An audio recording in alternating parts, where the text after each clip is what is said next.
What's going on, y'all? It's your boy Sergeant Lynch. I'm back again with another video, man. It's been 2 weeks since the last video. I always feel so bad because I'm not posting a video up here like every day or even just more often than what I'm posting up here.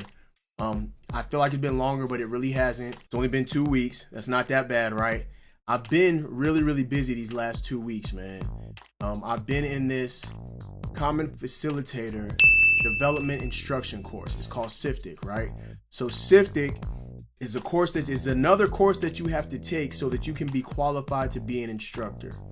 While in this course, guys, I had to give 3 live presentations in the form of classes. My 3 classes was how to conduct a basic vlog video. Y'all know I had to get that in there. I also conducted a class on how to wash your laundry in a washing machine, just washing, that's it. Both of those classes was 8 to 10 minutes. I also did a 30-minute class, identification of the bridge components of the Bailey Bridge. It's one of the bridges that we learned how to build in basic training as a 12 Charlie. All my classes went good.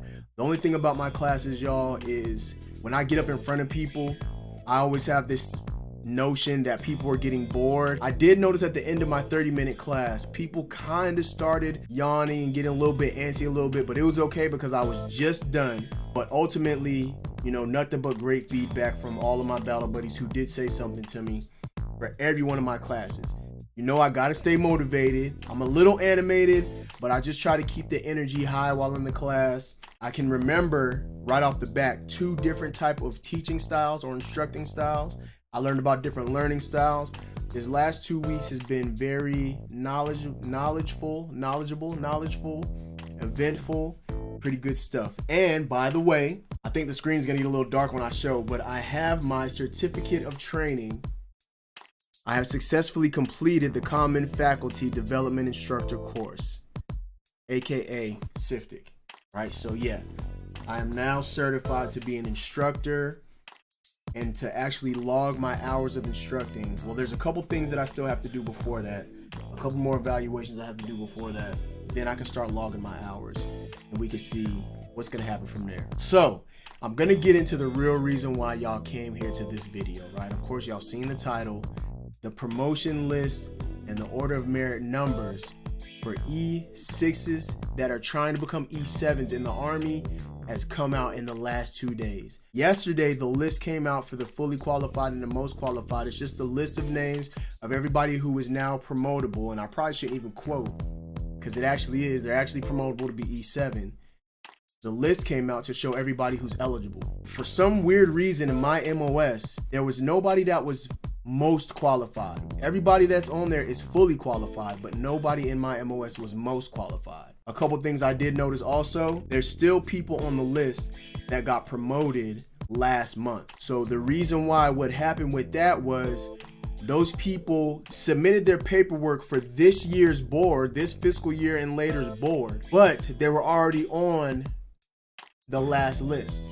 So they got promoted while that new list was being generated, and once the new list came out, even though they got promoted already, they're already E7s, they're still on the list now. The only way that's really going to benefit me, or anyone in that case, is going to be when it comes to your order of merit numbers. There's also E6s that are still on the list that are currently getting ready to go do the green to gold program, which they're not going to be NCOs anymore, they're going to be officers. And there's still people on the list who have already completed the green to gold program, you know, within the last month or 2. So that being said, I don't know, there's still a little bit of hope for some of those of us. If those people who are getting ready to not be on the list for some reason, if their number is lower than your number, and when I say lower, I mean closer to the number 1. If their number is currently lower than your number, then they should get moved off the list and your number should kind of bump up. You're going to be the next person in line to go. So that's how that's going to go. That being said, I keep talking about this number, right? It's called the order of merit list. So what that list does is put all the NCOs of your MOS in a number order of how you will get promoted amongst your peers. So they're going to put you on a number list. I'm going to give you guys my number, okay? Last year, I was number 16 out of 38 or 39. I can't remember. I think it was 39. I was number 16 out of 39. This year, the list has almost doubled. 8 people got promoted from last year so far. I think we still have a month or two where they're still going to be promoting those couple. So for me, if they promote maybe 10 people within the next couple of months from my MOS from the last list, then I should pick up E7, y'all. This year, like I said, the number has almost doubled. So instead of it being 38 or 39, there's 64 right now. That's going to include your NCOs who are going green to gold or who have already got promoted last month and they're still on this list too. So that being said, y'all, my number has not gotten any better or worse. I have the exact same number that I had on the last list. I'm still number 16. So to me, in my eyes, I don't currently take that as a good sign.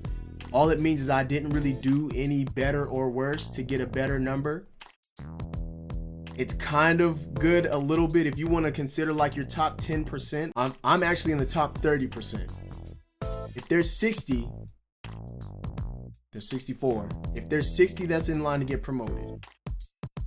Every 6 is going to be a 10th. So you got 1 through 6 is going to be your top 10. Then you have 7 through 12 is going to be your top 20. And then 13 to 18 is going to be your top 30%. My number 16, so I'm in the top 30%. So all I have to do now, y'all, is wait until the new people start getting promoted. Unless, like I said, within these next 2 months or so, if they promote 10 of us, then I'll be good to go. But if I don't get promoted in these next 2 months, I have to wait until this next group comes around, and we're gonna have to start all over from there. So I don't know what's gonna happen, man. I just gotta wait and see what's gonna happen. I do know there may be a couple things that I can do to help me to get promoted. I don't think it would help me this year. It's gonna probably help me next year on the next list. But I'm gonna look into some of these things and see if I can advance myself. And I'm pretty sure that I need to make sure that my next NCOER evaluation report is good to go. All right, y'all. So one more thing, crazy thing that happened today, right?